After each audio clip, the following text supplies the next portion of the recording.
My name's Olivia Osterhage, and welcome to First Friends. I'm joined here today with Kate? And Steve.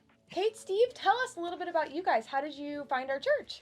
Well, I found our church through our pastor Bart because we were in a book study together at Lindenwood University and I was finishing up my PhD. And he's like, hey, we're looking for a youth pastor. And I'm like, hey, I'm looking for a job. And there you go. Wow, a match made in heaven. I love that. And when was that? Oh, so I started in July of 2019. Okay. Yeah. Awesome. Mm-hmm. And so have you always lived in St. Charles or? I have not. I grew up in Jefferson City and we lived in Kansas City and we've lived in St. Louis. How about you, Steve?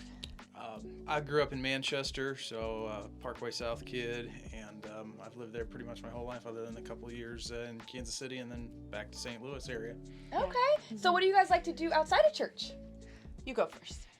I kind of noodle around on the guitar. I'm not very good. That was an old hobby that I kind of started to get back into. I kind of like to cut the grass. I know that's weird, but it's fun. Do you do like little designs in the grass? No, I'm not that good. Okay. Maybe one day. Tell us about the Tigers, Steve. Well, yeah, okay. So yeah, tell us about the Tigers. I'm a University of Missouri alum. I really love going to the football games and the basketball games too, but a lot of good friends and I just had that as a tradition when we were students, and we try and carry it on as much as we can at this point, even though we're all older and we have jobs and families and other things going on. So you go to all the football games? As many as I possibly can.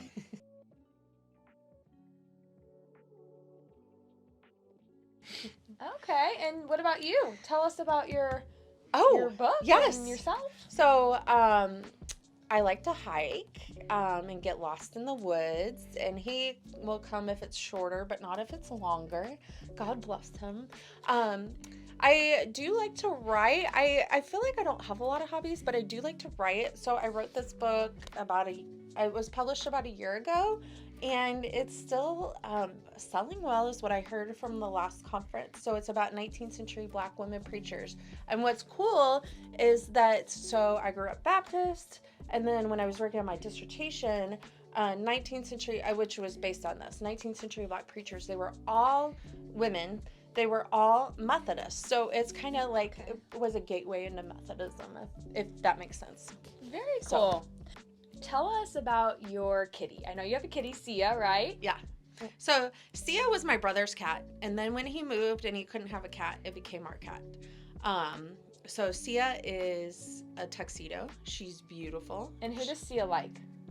Sia loves Steve and tolerates me. Right, Steve? Her and I have an understanding. We kind of let each other have our space, but a lot of times my space does become the cat space. It just depends. But we do watch football games together, so that's fun, unless there's a scary play. Yeah, she's a Mizzou fan. She likes the Battlehawks too, a little bit Chiefs, but when there's a scary play, she usually ends up behind the couch. When there's a lot of yelling going on. Oh, yeah. Sia is funny. Cat with a sense of humor. Mm-hmm. I love that. So what would you say your favorite thing is about our church? I like the people. Everybody's been very nice to me, and I kind of am starting to get an identity outside of Kate, but it's, again, mostly around Mizzou football. Well, he's our number one welcome teamer. He is a great welcome teamer. I'm good at holding doors. I haven't let it hit anybody yet, so that's a good thing.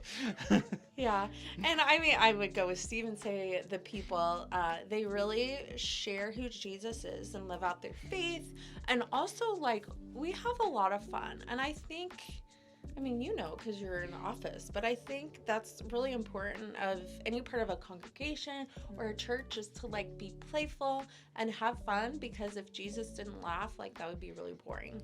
Agreed. And last question, what would you say that your faith means to you? Everything? I don't know. That's a good answer.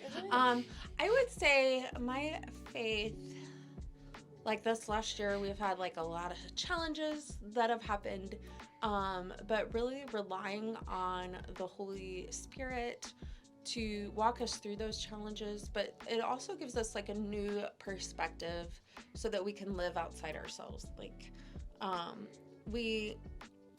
we have a purpose to live for, and we know that like whatever happens and whatever challenges we have, we're always loved by God.